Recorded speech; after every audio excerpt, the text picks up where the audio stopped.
channel. This is Useless Skills. I have another one called Will of Gaming. If you guys look up on YouTube, you can look up the Will of Gaming. It's not this guy's channel. It's my channel right here. So this is where I have my streams that I've been doing on Twitch. I put them on the Will of Gaming channel. So if you guys want to see me stream some games while I work out, because that's the whole gimmick of this channel. I stopped for a little bit. I'm gonna try to continue again, but I played pretty much all of the Spider-Man Remastered, and then I started playing Spider-Man 2. I think I have Spider-Man 2 here. Yeah, Spider-Man 2 Day 1. Okay, this is the one we're gonna start with, guys. Hold on. All right, cool. Volume's already off. So, yeah, what I gotta say about this. So this is a review for Spider-Man 2. I'm just gonna get it out the way. I love this goddamn game. Spider-Man 2 to me was game of the year. To me. Okay, to me. You heard that? To me. I understand the Game Awards came out. Some people are upset. You know, that games weren't even mentioned. Some people were like, oh my god, how could it be, you know, Baldur's Gate 3? Baldur's Gate 3 is a good game. I played it on my friend's PlayStation, like linked to my PlayStation. So I played it here and there. It's a good game. I like RPGs, some RPGs, and I think this is one of the RPGs that I would enjoy.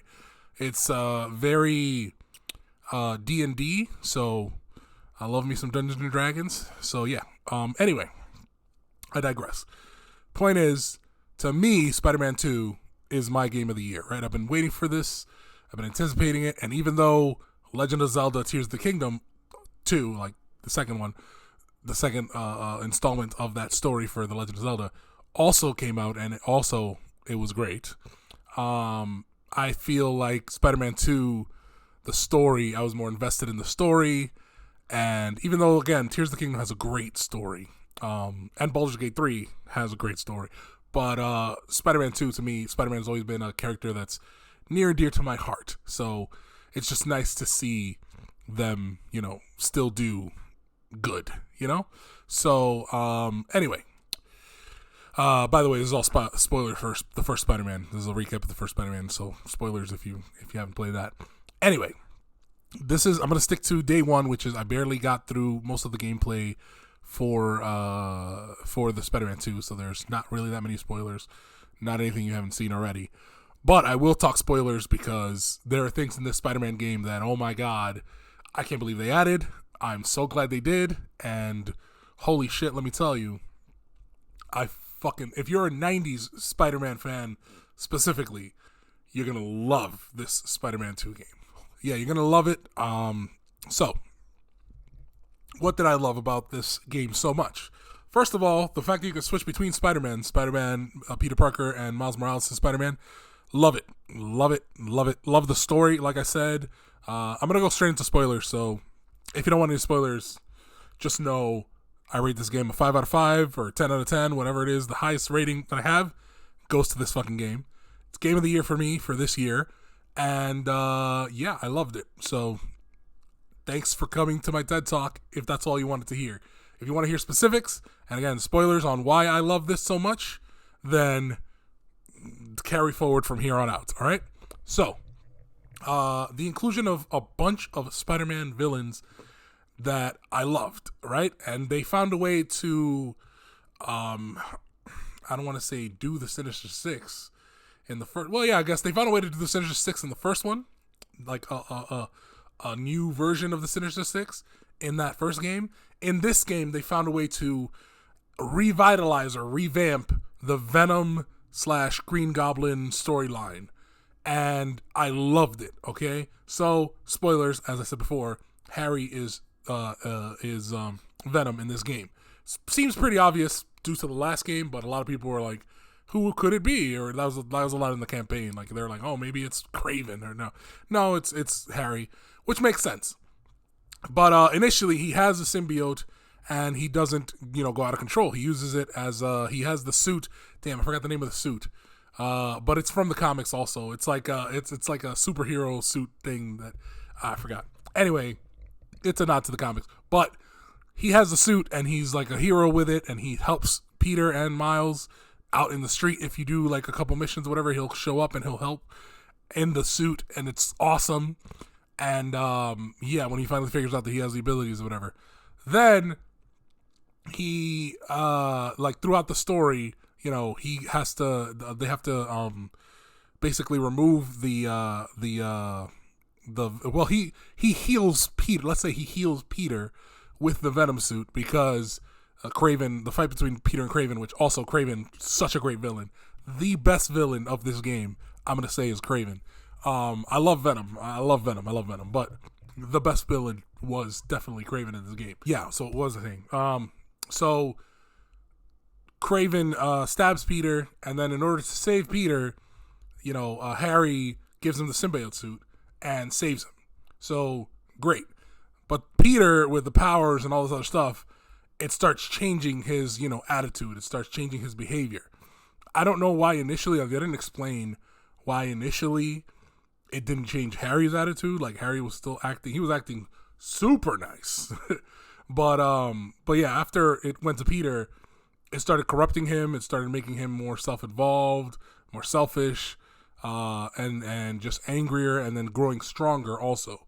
So then the symbiote basically took Spider-Man's DNA with it. So that later on in the game, when you finally get rid of the suit, obviously, and Harry gets it again, he becomes Venom, right?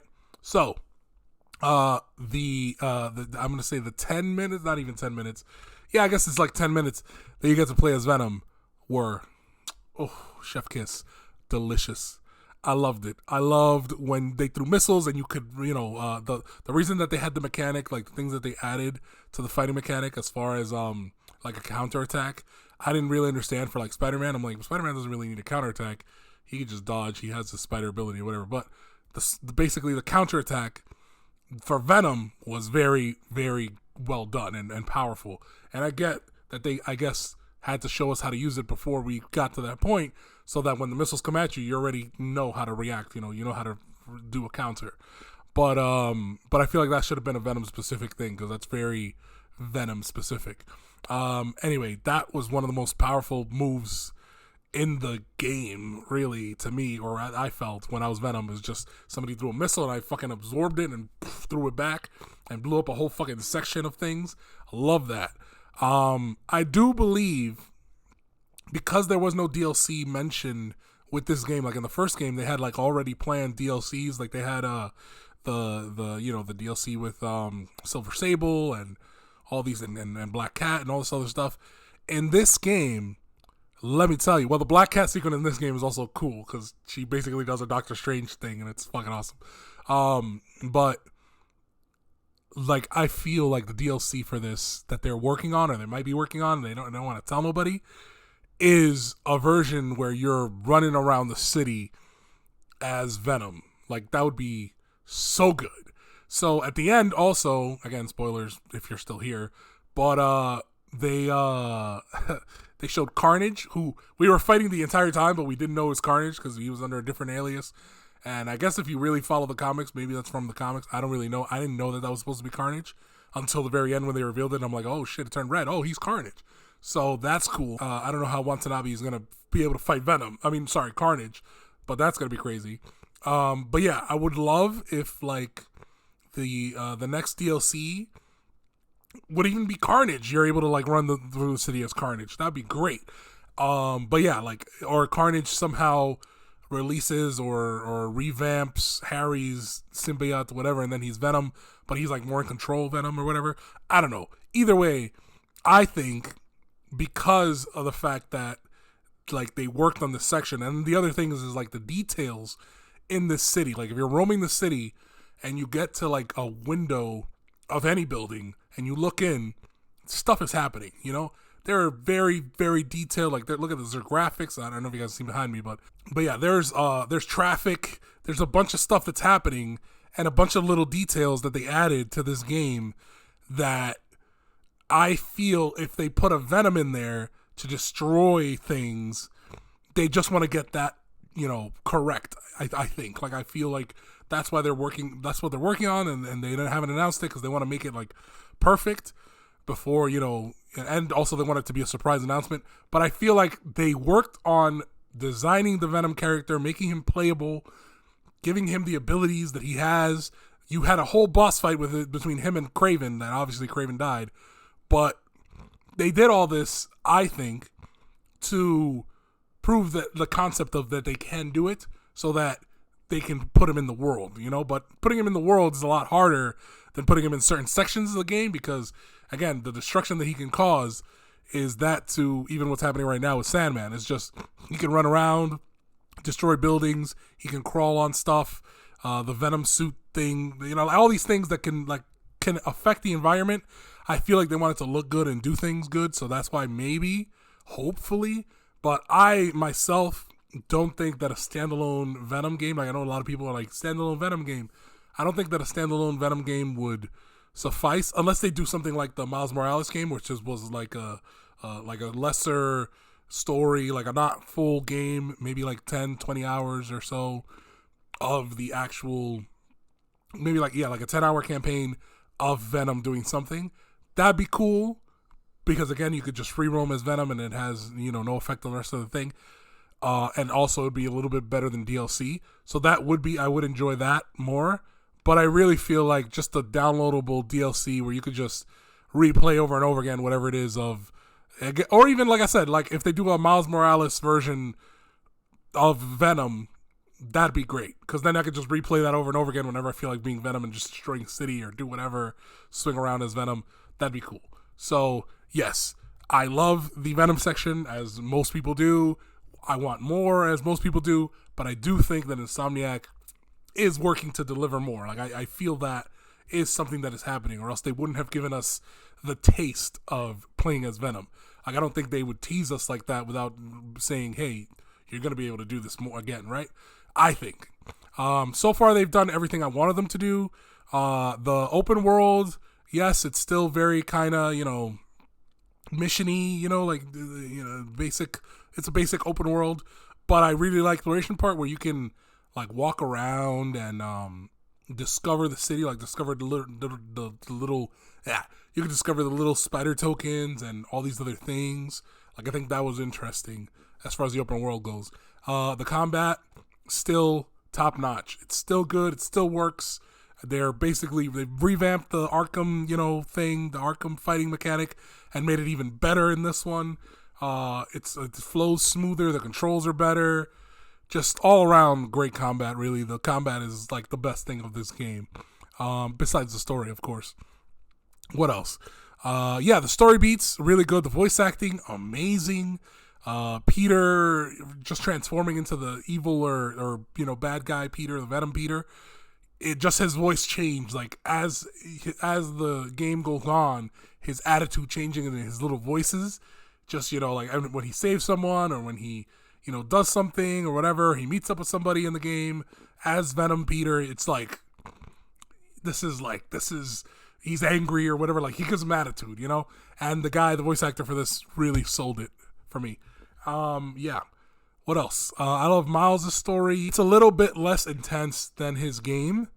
So, because a lot of stuff that's happening here is mostly like Peter and Peter's storyline. So Miles goes through some stuff, but most of it is like growing pains of how to become a Spider-Man, how to be independently a Spider-Man and stuff like that. To the point where at the end of the game, it makes sense that Peter wants to like take a break and live his life. And Miles Morales is like, hey, I'll take over. And this is like one of the only instances where I can say that I remember off the top of my head that there is a Peter and a Miles Morales. Like there's a Peter Spider-Man and a Miles Morales Spider-Man in the same universe, occupying it at the same time without, Peter having to die or Miles having to die or anything like that.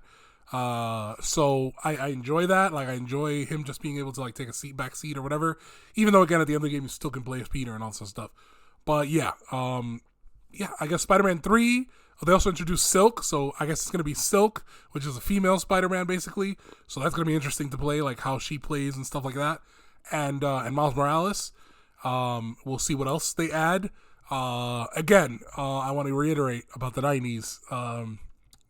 They had Chameleon. If you did a certain mission, they had Chameleon, which I loved, which apparently is the brother of Craven in this game. I don't know if that was ever the case in like the 90s cartoon where I know Chameleon from, but yeah, he's in this game.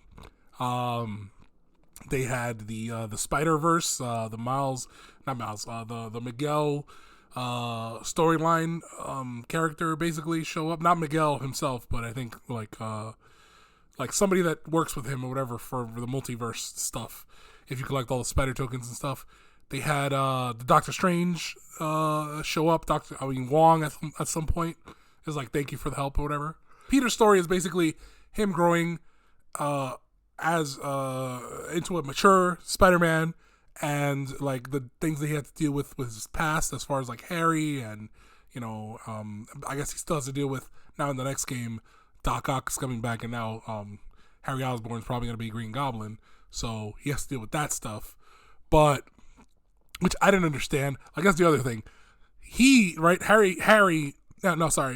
Norman, right? Harry's dad Norman gave Harry the suit to become Venom, right? But he didn't know he was Venom. It was just to save him, which he did, which is great.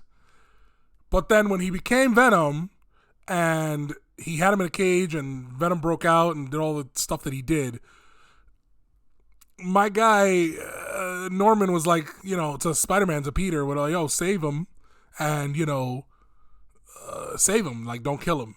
And Peter did his damnness to not kill Venom the whole game, basically. And then eventually he's like, no, I gotta kill you. But we brought him back, because Miles is awesome like that. So I'm like, okay, so we brought him back. He's alive technically, but then Norman is like, we gotta kill Spider-Man or whatever. I'm like, nigga, he saved your son from the shit that you did to him. That don't make no sense. Anyway, yeah, and then also Doc Ock wanting to team up with Norman. Maybe like he betrays him in the next game. Who knows? Because I doubt that they really were going to work together. Like, I guess they worked together before, but I don't know. I feel like there's bad blood there. Anyway, what else? Oh, Scream. The MJ scene with him, with her becoming Scream. The MJ missions. Let's talk about the MJ missions. They're a lot better in this game. 100% way better in this game. But Jesus Christ, she's like a Terminator. She's taking down symbiotes. She's taking down Kraven hunters. Like nobody's business. Like the Scorpion, Rhino. Like all these guys died off camera, which sucks because it would be cool to maybe even play as Kraven and kill these guys or whatever. But or play as them trying to survive Kraven and then die. Whatever. Anyway, the point is, all these people died fighting these hunters or whatever. And regular MJ, who's a reporter, fucking with a taser, is taking out guys left and right. I'm like, bro, just let her fight Kraven. Let her fight Venom at this point. We don't even need a Spider-Man. We got an MJ. but yeah, I really enjoyed the MJ sections this time around anyway. What else? The suits are amazing, as usual. Loved all the suits. Love that you don't have to pay for them to get them. Yeah, just all around love everything about this game. I don't know if I'm missing anything. Let me know in the comments down below. But for the most part, love the story. Can't wait to see what they do more. I love the nod to the Wolverine, that they're also working on the Wolverine game, and I can't wait for that. The Game Awards just revealed that Bethesda's working on the Blade game, and they said it's going to be third-person single-player, so I am hype. We're finally getting a Blade game. That's awesome. Hopefully they find a way to collab. And yeah, that's pretty much it, guys. Check it out when you can. Spider-Man 2. It's on the PlayStation 5. Hopefully coming to PC, eventually. This has been another useless skill.